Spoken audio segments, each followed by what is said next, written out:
부산에서 또래 여성을 살해한 후 시신을 훼손하고 유기까지 한 정유정의 사이코패스 진단 검사 수치가 나왔습니다. 정상인 범주를 넘어섰다고 하는데요. 이게 정확히 어떤 의미인 건지, 또 사이코패스 여부가 형량에도 영향을 미치는 건지 자세한 내용 승재현 한국형사법무정책연구원 선임 연구위원과 짚어보겠습니다. 어서 오십시오. 네, 안녕하십니까.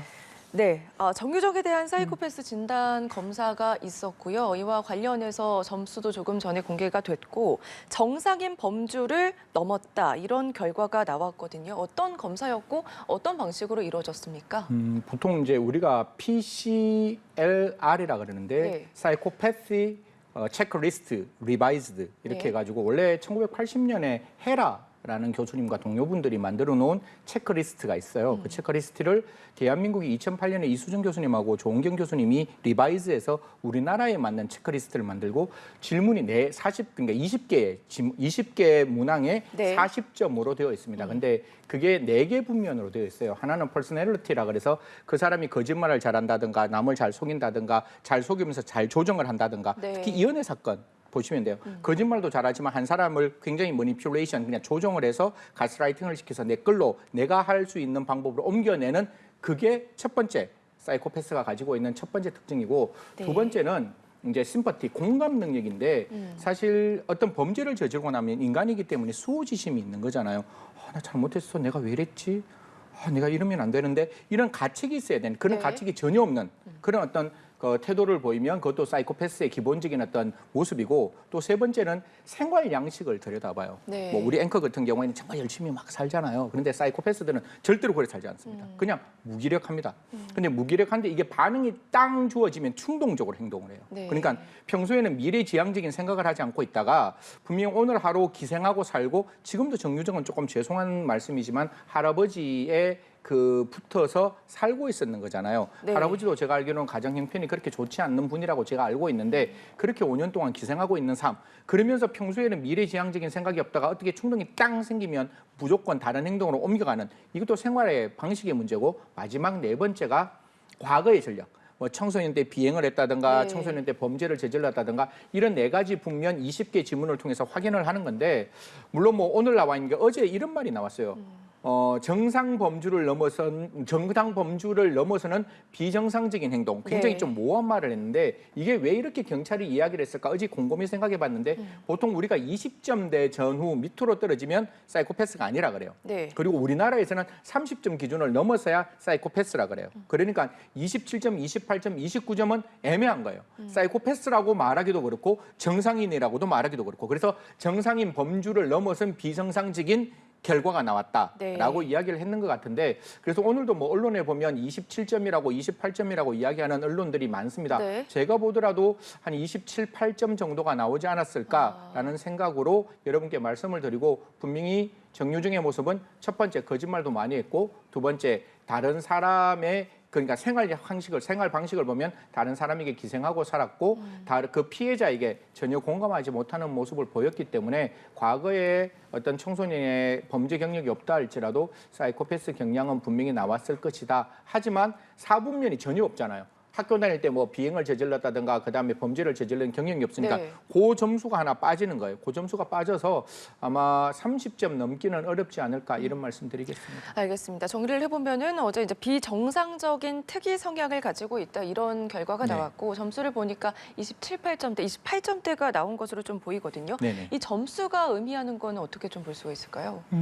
제가 사실 뭐 이게 시청자분들한테 제가 조금이라도 신뢰되는 이야기를 드리려면 정유정도 좀 만나고 정유정이 갖고 있던 여러 가지 어떤 생활 자료를 좀 가지고 있으면 제가 조금 더 확실하게 말씀드릴 수 있는데 저희가 시청자 여러분께 말씀드릴 수 있는 거는 지금 정유정이 보이고 있던 모습을 가지고 설명을 드릴 수밖에 없는 사정이다 보니까 저는 정유정의 모습에 분명히 2가지 모습이 같이 있는 것 같아요. 무슨 말인가 하면 정유정은 분명히 사이코패스의 경향이 1분면, 2분면, 3분면은 있습니다. 아까 제가 말씀드리다시피 처음에 경찰에 갔을 때 경찰이 딱 잡혔을 때 내가 범죄하지 않았어요. 다른 사람이 범죄했습니다. 그 사람이 시키는 대로 하면 내가 이런 행동에 이익을 받을 수 있을 것 같아요. 첫 번째 거짓말했죠. 두 번째 어떤 거짓말 했는가 하면 배가 아프지 않는데 배가 아프다라고 이야기하면서 병원까지 갔죠. 네. 그다음에 세 번째 혹시 인터뷰 내용 보셨습니까? 기자들 앞에 나와서 인터뷰 내용에 보면 질문하는 내용과 답변하는 내용이 달랐던 게 마지막 질문입니다. 마지막 질문이 어떤 질문이었는가 하면 신상 공개가 됐는데 어떻게 생각하시나요? 라고 기자가 물었을 때 정유정이 했던 답은 나는 검찰에 가서 성실하게 조사를 받겠다라는 이야기와 동시에 그때는 내가 제정신이 아니었어요. 라 말을 했는 걸 들으셨을 것입니다. 네. 그런데 이게 경찰 단계에서도 변호인이 없으면 진술하지 않겠다 이런 이야기가 나왔잖아요. 그러면 분명히 자기의 범죄에 대해서 어떻게 성을 쌓고 내가 이 범죄로부터 피해가기 위한 심신미약이나 심신상지를 주장하면서 분명히 캐리어를 들고 나오는 모습은 살해 이후에 캐리어를 들고 나오는 모습이거든요. 네. 그러면 살해 이후라면 사람이 뭔가 좀 부담스럽고 죄책감이 있는 모습이어야 되는데 그 모습은 전혀 보이지 않았어요. 그래서 그런 모습을 바라본다면 분명히 사이코패스적 경향은 있는데 제가 말씀드리고 싶은 게 두 번째. 제가 이런 말 할 때마다 피해자 유족들이 너무 죄송한데 피해자의 시신의 일부를 담은 캐리어를 다시 들고 나오는 그 모습이 보였을 때 그 모습은 그 횡단보도에서 굉장히 이렇게 풀죽은 모습으로 이렇게 가요.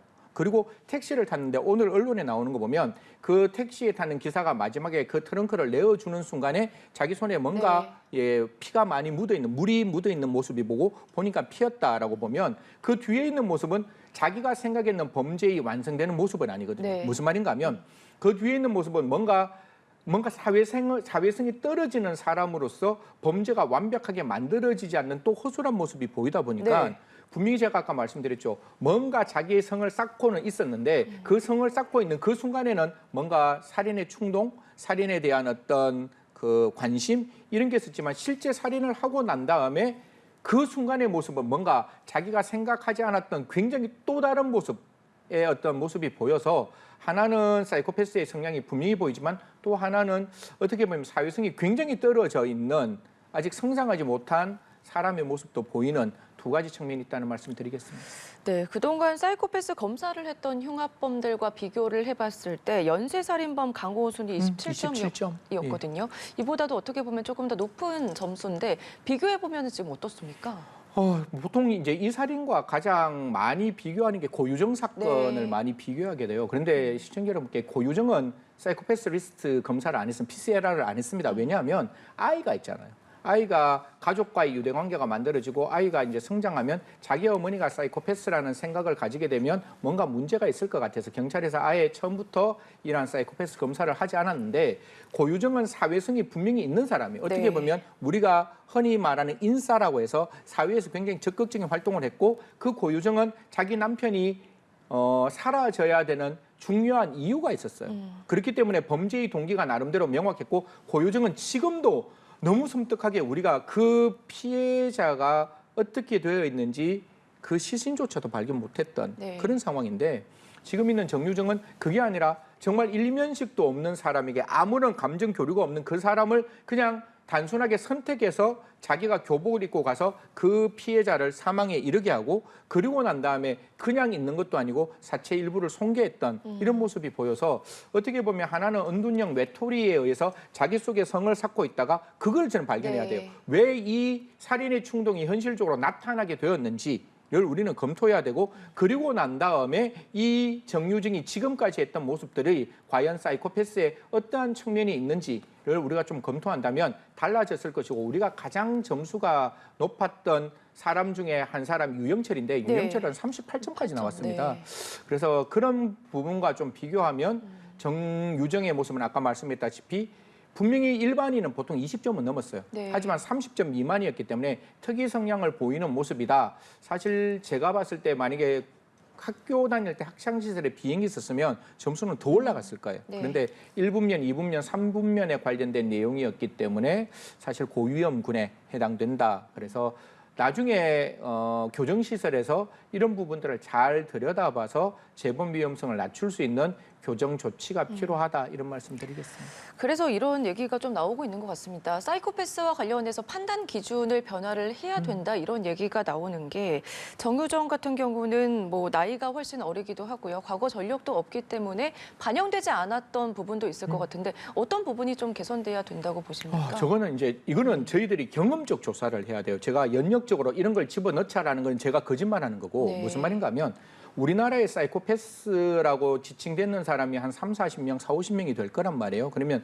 그 사람들이 지금까지 어떠한 특성을 보였고 어떠한 생활 패턴을 가졌고 어떻게 공감이 없었고 과거에 어떤 모습을 보였는지를 차근차근하게 하나하나 판단하면 우리가 양형인자, 양형기준을 만들 때 양형인자를 하나 집어넣을 때 제가 미국에서 무슨 이야기를 들었는가 하면 매년 범죄가 진화하면 진화했는 그만큼 새로운 양형 요소가 들어가야 그 양형 기준은 살아있는 양형 기준이다. 이런 이야기를 하더라고요. 똑같은 거죠. 아까 제가 말씀드렸다시피 1980년에 미국에서 만들어놓은 양형 기준을 2008년에 대한민국에서 리바이즈했다면 네. 그로부터 지금 12년, 한 15년이 지난 지금 시점에서 나머지 사람들의 사이코패스의 경향을 다 살펴서 정류정도 포함되어야 됩니다. 그래서 지금에 있는 사이코패스 리스트에 들어가 있지 않는 것, 그리고 들어가 있는다 할지라도 의미가 없는 임팩트, 팩트가 있는 것들은 좀 삭제하고 새로운 어떤 사이코패스 체크리스트를 좀 만들어야 되지 않느냐. 이게 왜 중요한가 하면 형량을 감경하는 데는 아무런 문제 없습니다. 심신미약은 절대로 되지 않는데 우리가 그 사람의 개선 교화를 할 때 사이코패스에 대해서 우리가 어떻게 들여다봐야 할 건지를 고민해야 되는 거잖아요. 네.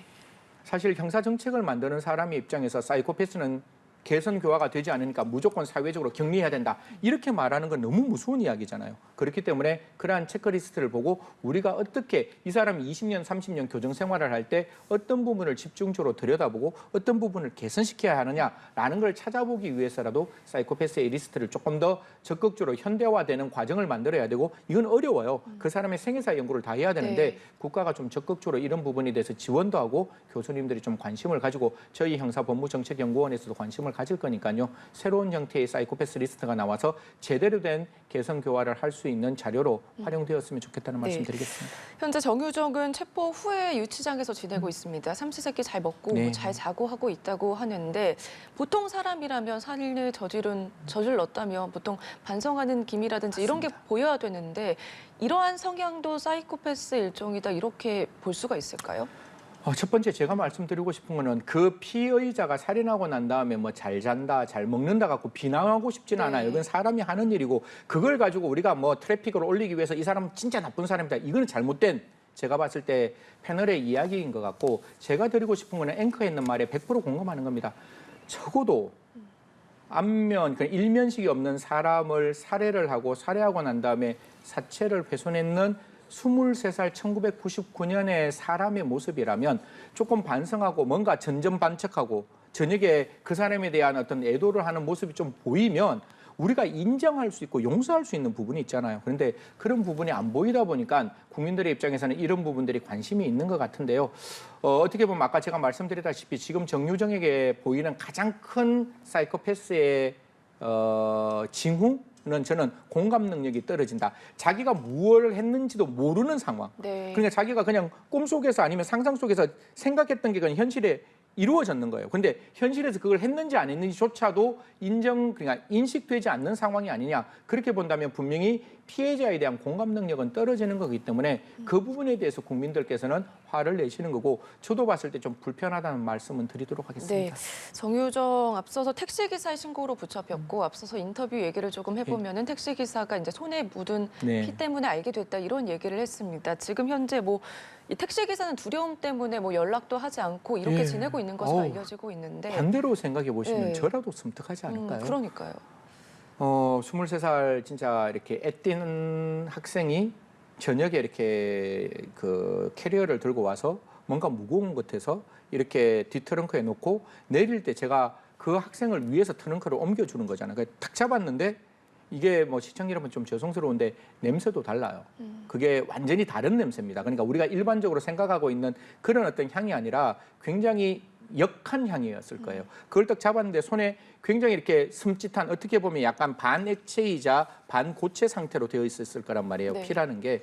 그런 상태로 딱 봤을 때 자기 손에 묻은 게 이거라는 게 딱 눈에 보이는 순간 소스라치게 놀랐을 거예요. 그럼에도 불구하고 그 택시 기사님이 112 신고를 해서 지금 저 정유정은 잡혔는 건데 네. 저는 모르겠습니다. 좀 넓은 의미의 피해자 보호 정책이 좀 만들어졌으면 어떨까. 이렇게 신고했는 사람도 저는 공익신고자라고 보는 거거든요. 그럼 공익신고자로서 자기 마음속에 트라우마가 있으면 국가가 한번 제한을 할 필요는 있는 것 같아요. 그 사람이 안 받아주면 할 수는 없는 일이지만 적어도 신고한 공익신고자라면 그 사람에게도 좀 트라우마 치료가 될 수 있도록 국가가 적극적으로 좀 이렇게 도움의 손길을 줬으면 어땠을까. 만약에 기사가 그냥 아이 몰라, 난 싫어, 내가 이거 갖고 왜 신고를 해? 라고 마음 먹었으면 이 사건은 덮일 수 있는 사건이었단 말이에요. 네. 그러면 좀 국가가 좀 피해자의 범위를 확대할 필요도 있는 게 아닌가라는 말씀 드리겠습니다. 이런 분석도 있더라고요. 만약에 신고로 붙잡히지 않았더라면 정유정이 피해자인 척 피해자의 집에 살았을 수도 있었을 거다. 이런 분석도 나오는데 이 부분에 대해서는 어떻게 좀 보십니까? 제가 언제나 말씀드리지만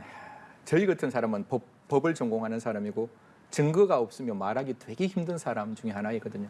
물론 하나의 퍼즐을 가지고 그 퍼즐을 어떻게 유추해서 그 전체 퍼즐이 코끼리인지 사자인지를 만들어내는 건 저희들이 할 수 있는데 네. 사실 제가 첫 번째 하나라도 단서가 있으면 이 말에 대해서 앵커께 말씀을 드릴 수가 있어요. 피해자와 가해자의 동일성과 일치성이 얼마만큼 있느냐. 예를 들어 제가 우리 앵커와 신분을 교체하려면 앵커와 제가 뭔가 같아야 되잖아요. 키도 같고 뭐 외모도 비슷하고 그다음에 주위 배경도 비슷하고 그리고 그 피해자가 절대로 부모가 연결도 안 되어 있고 그 피해자도 외톨이라서 1년 내내 혼자 있는 사람이면 신분이 가능하게 바뀔 수 있겠죠. 그게 6개월 될 수 있고 1년이 될 수 있는데 네. 오늘 저녁에 만약에 전화하는 피해자다. 그리고 나는 키가 1m 60인데 그 사람은 키가 1m 70이다. 그리고 나의 어떤 그 생활 패턴과 그 사람의 생활 패턴이 완전히 다르다. 이러면 그게 불가능한 일이잖아요. 그래서 네. 물론 그런 부분에 대해서 주장하시는 교수님의 말씀은 충분히 경청해야 되지만 뒤에 있는 퍼즐이 없는 이상 그게 맞다 틀렸다라고 말할 수 없는 생각이고 제가 드리고 싶은 이야기는 아까 제가 말씀드렸죠. 자기 속에 성을 쌓고 올라왔는 사람이 이게 트리거가 열려가 문을 열고 지금 했는 행동은 뭔가 하면 그 피해자를 살해하고 난 다음에 그냥 사체가 손괴되는 행위까지 그냥 일사천리로 쭉쭉쭉쭉 이렇게 지나가는 거잖아요. 그러면 저는 과거에 동물학대가 있었지 않았느냐는 생각은 분명히 하게 됩니다. 왜냐하면 좀 죄송스러운 말씀인데 사람이 사람을 죽이는 일은 쉽지 않습니다. 그리고 사람의 사체를 손괴하는 것도 쉽지 않은 일입니다. 그러면 과연 이런 부분에 있어서 과연 그 정유정의 과거의 어떤 직접적인 폭행 아니면 동물의 학대라는 정황들은 살펴야 하는데 이걸 왜 제가 말씀드린가 하면 이게 사이코패스의 기준이 될 수가 있어요. 네. 그냥 일반적으로 사람이 잔혹한 살인을 할 때 그냥 하늘에서 뚝 떨어져서 살인하는 경우는 없거든요. 그럼 그 전에 과연 어떤 행동을 했고 사이코패스나 연쇄살인범들이 이런 어떤 정우가 있으면 이 정우도 그 체크리스트 안에 들어가야 되니까 동물학대 이것도 한번 살펴봐야 되는데 제가 FBI에 있는 관계 서류를 보면 굉장히 흉악한 연쇄살인으로 넘어가는 사람의 거의 99.9%, 100% 가까이가 동물학대가 있었다. 이런 어떤 조사 결과도 있으니까요. 그런 부분도 함께 좀 살펴보면 좋겠다. 여죄가 있는지, 그 여죄가 사람과 관계되는 여죄는 아니지만